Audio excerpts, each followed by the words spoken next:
Welcome to Suman TV. నేను మీ నవీన్. ప్రస్తుతం నేను కేపీహెచ్బిలోని ట్రీట్మెంట్ రేంజ్ హాస్పిటల్లో ఉన్నాను. మనతో ఉన్నారు laparoscopic surgeon and laser surgeon doctor Sridhar Reddy Kareddy గారు. హాయ్ సార్, నమస్తే అండి.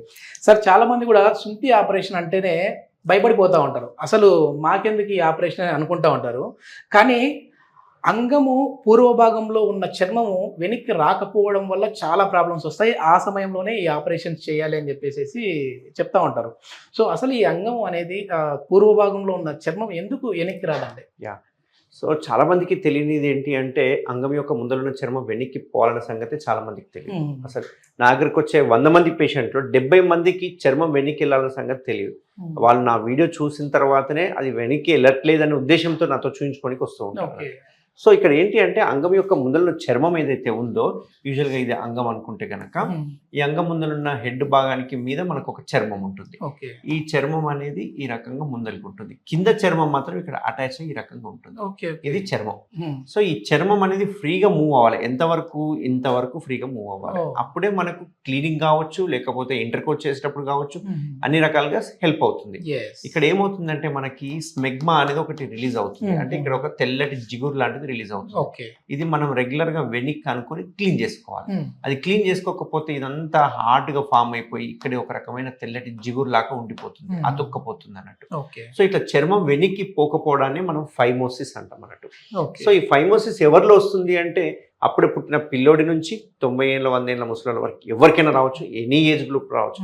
ఇక్కడ ఏజ్ పర్టికులర్ గా లేదు. అంటే వీళ్ళకే వస్తుంది వీళ్ళకే రాదని పర్టికులర్ ఏజ్ గ్రూప్ లేదు. కానీ ఒకటి ఇంపార్టెంట్ ఏంటి అంటే డయాబెటీస్ అటాక్ అయ్యిందంటే మాత్రం any age group diabetes attack అయిందంటే ఇది రావడానికి 100కి 100% అవకాశం. 100కి 100%. ఇక్కడ మామూలుగా తెల్లటి జిగురు లాంటి పదార్థం ఫామ్ అవుతుంది అన్నట్టు. ఎందుకు అదే అవుతుంది? మనకు మామూలుగా చర్మం మీద చెమట ఎలా అయితే వస్తుందో అక్కడ కూడా స్లఫ్ టిష్యూ అంటాం. అంటే బాడీ యొక్క స్లఫ్ అనేది అక్కడ తయారవుతుంటుంది. దీన్నే స్మెగ్మా అంటుంటాం. ఈ స్మెగ్మా అనేది మనకు బయటికి రిలీజ్ అవుతుంది. అందుకే మనం క్లీన్ చేసుకోవాలి, వెనక్కి అనుకొని క్లీన్ చేసుకుంటూ ఉండాలి. అప్పుడు మనకు స్మెల్ రాకుండా, ఫౌల్ స్మెల్ రాకుండా, అలర్జీస్ రాకుండా ఉంటాయి. కొందరు క్లీన్ చేసుకోవడానికి ఎన్ని రోజులకు ఒకసారి అంటారు? డైలీ క్లీన్ చేసుకోవాలి. దాన్ని కూడా చేయాలి. కానీ కొందరికి వెనక్కి రాదు. వెనక్కి రాని వాళ్ళు ఎలా క్లీన్ చేసుకుంటారు అంటే పుట్టినప్పటి నుంచి అలాగే పెట్టుకుంటారు, వాళ్ళు క్లీనే చేసుకోరు. అట్లాంటి వాళ్ళకి క్యాన్సర్ వచ్చే అవకాశాలు. అది మెయిన్ ఇంపార్టెంట్. ఏ రకమైన క్యాన్సర్ అండి వీళ్ళకి వచ్చేది?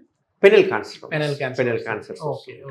దీనికి మరి ఏంటి ట్రీట్మెంట్ ఏంటి సార్? కేవలం 6 గంటల్లోనే 212 సర్జరీలు చేశారు దీనికి సంబంధించి. సో మరి ట్రీట్మెంట్ ఎట్లా ఉంది? భయపడే విధంగా ఉంటుందా లేదంటే సింపుల్ గానే ఉంటుందా? సో మామూలుగా ఓపెన్ సర్జరీ అంటుంటాం కదా, అందరికి తెలిసింది ఓపెన్ సర్జరీ. ఈ ఓపెన్ సర్జరీలో ఏం చేస్తామంటే కోత పెట్టేసేసి కుట్లు వేస్తుంటాం. ఈ కుట్లు ఏం చేస్తారంటే అందరూ ఇక్కడ వేస్తూ ఉంటారు కుట్లు. ఇట్లా వేయడం వల్ల ఏంటంటే కొంచెం మనకు చూడడానికి బాగోదు, రేపు ఫ్యూచర్లో స్కిన్ తక్కువ పడుతుంది, అండ్ జిగ్జాగ్గా ఉంటుంది, కాస్మెటిక్గా అంత మంచిగా ఉంటుంది. అండ్ ఈ ఓపెన్ టెక్నిక్ చేయడం వల్ల 10-15 రోజులు బెడ్ రెస్ట్ ఉండాల్సి వస్తుంది. మళ్ళీ కుట్లు తీసుకోవాలి, డైలీ డ్రెస్సింగ్ చేసుకోవాలి. అక్కడ నుంచి మళ్ళీ మనకు సెక్రీషన్స్ లాగా వస్తూ ఉంటాయి. బట్ మనం చేసే టెక్నిక్ ఏదైతే ఉందో కేఎస్ఆర్ స్టేప్లర్ సర్కంసిషన్ అంటాం దీన్ని. ఇది ఒక బ్రాండ్ స్టేప్లర్ అన్నట్టు. ఇది మన ట్రీట్మెంట్ రేంజ్ హాస్పిటల్ తప్ప మీకు ఎక్కడ దొరకదు. సో ఇది మన ఓన్ పేటెంట్ రైట్స్ ఉన్నాయి అన్నట్టు. సో ఈ స్టేప్లర్తో మనం ఏం చేస్తామంటే ఇక్కడ వరకు చర్మాన్ని తీసేస్తాం అన్నట్టు. సో చర్మాన్ని తీసేయడం వల్ల ఇది మామూలుగానే ఎలాస్టిక్గా ఉంటుంది మనకి చర్మం అనేది. అందుకే ఎలాస్టిక్ ఉంది కాబట్టి మనకు అంగస్తంభన అయినప్పుడు కూడా చర్మం సరిపోతుంది అన్నట్టు. సో వీడికి కట్ చేయగానే మనకు ఈ పిన్స్ అనేవి ఇక్కడ పడతాయి అన్నట్టు. సో ఈ పిన్స్ ఏవైతే ఉన్నాయో ఈ పిన్స్ 10 to 12 డేస్లో ఆటోమేటిక్గా అవే పడిపోతాయి. మళ్ళీ పిన్స్ తీయాల్సిన అవసరం లేదు. ఇక్కడ ఇంపార్టెంట్ మీ ద్వారా చెప్పదగినది ఏంటి అంటే ఈ పిన్స్ అనేవి డైరెక్ట్ చర్మానికి పడవు.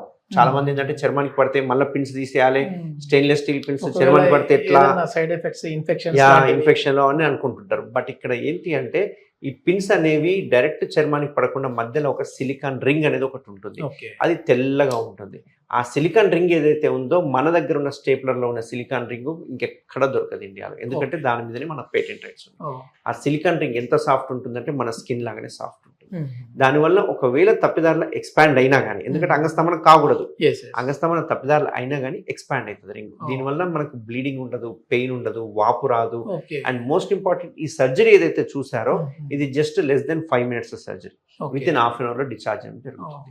సో కంప్లీట్ పెయిన్లెస్ కాబట్టి వాళ్ళు నెక్స్ట్ డే వాళ్ళ ఉద్యోగాలకు చేసుకోవచ్చు. ఎటువంటి బెడ్ రెస్ట్ ఉంటుంది. సార్ ఓపెన్గా అడగాలంటే ఈ సర్జరీ చేసుకున్న వాళ్ళు ఒకవేళ మళ్ళీ వాళ్ళు శృంగారంలో పాల్గొనాలంటే ఎన్ని రోజుల వరకు వెయిట్ చేయాలి? ఇందులో మనకు సర్జరీ చేసిన తర్వాత మినిమం 1 month. 1 month వరకు ఎటువంటి పరిస్థితుల్లో కూడా కలవకూడదు. No intercourse, no sex. 1 month వరకు 1 మంత్ తర్వాత వాళ్ళు యథావిధిగా మళ్ళీ ఒకవేళ పాల్గొనవచ్చు. అంగస్తంభన ఉన్నప్పుడు మళ్ళీ స్తంభించినప్పుడు ఇదేమైనా ఇక్కడ చీలికలు లాంటివి అయ్యే అవకాశం ఉందా? కొన్ని నార్మల్ స్టేప్లర్స్ ఉన్నాయి మన దగ్గర. నార్మల్ స్టేప్లర్స్ లో కనుక అయితే మనం యూజువల్గా మనం ఏం చెప్తామంటే అంగం చిన్నగా ఉన్నప్పుడు సర్జరీ చేసింటాం. ఇప్పుడు సడన్ గా అంగం పెద్దగా వరకు ఏమవుతుందంటే కుట్లు విడిపోయే అవకాశం ఉంటాయి, పిన్స్ విడిపోయే అవకాశాలు ఉంటాయి, కొంచెం గ్యాప్ వచ్చే అవకాశం ఉంటుంది, కొంచెం వాపు వచ్చే అవకాశాలు ఉంటాయి, కొంచెం బ్లీడింగ్ వచ్చే అవకాశాలు ఉంటాయి. కాబట్టి మనం అట్లీస్ట్ ఒక 15 రోజులన్నా అంగస్తమన కాకుండా స్ట్రిక్ట్ గా పాటించమని చెప్తాం. కొంతమంది చాలా మంది నన్ను అడిగే క్వశ్చన్ ఏంటంటే అంగస్తమన నా చేతిలో ఉండదు కదా సార్, కొన్నిసార్లు తెల్లవారుజామున అయిపోతుంటుంది నిద్రలో, అట్లాంటి వాళ్ళు మేము ఏం చేయాలి అని. సో నేనేం చెప్తుంటానంటే 3 o'clock లేవాలి.